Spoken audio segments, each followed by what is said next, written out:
primetime news this evening, scores of Jamaicans remain without power and phone connectivity. We get an update on the progress made so far. Government says damage assessments have begun, but how will the recovery be financed? And a 10-year-old is missing and a man is dead following a drowning incident at Sugarman's Beach in Portland.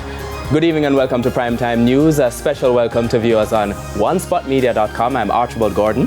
And I'm Giovanni Dennis. A special welcome also to viewers on TVJ International in the Cayman Islands. Now with a preview of what's to come in the financial week, here's Ravon Keys. Well, Giovanni, we're still on the theme of beryl, and the United Kingdom's government has pledged £500,000 for countries in the Caribbean that have been affected by beryl, and also share the perspective of the manufacturers locally. How did they fare during beryl? All of that in the financial week. And Jordan Ford has a preview of what's to come in primetime sports. But first, it's Sugarman's Beach in Portmore, not Portland. Jordan? Well, Archie, with all the chaos going on around beryl, you may be wondering, where does Jordan find sports?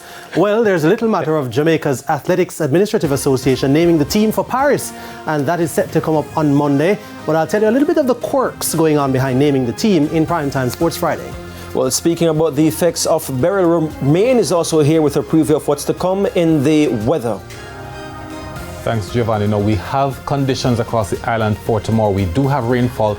There is likely to be a challenge as the recovery effort is still underway. Showers and thunderstorms are in the forecast for most parishes for tomorrow as well as for Sunday. It's funny because half of this year we spend time blaming Romaine for the lack of rain. I know there's too much. There's also sports commentary and E-Prime This Newscast. But before the break, the feedback question. And this evening we are asking, what do you think should be the top 3 priority areas for the authorities in the aftermath of Hurricane Beryl? You can share your comments online, facebook.com/televisionjamaica, and you can post on X at TVJ News Center. Please stay with us. Primetime News returns right after this break.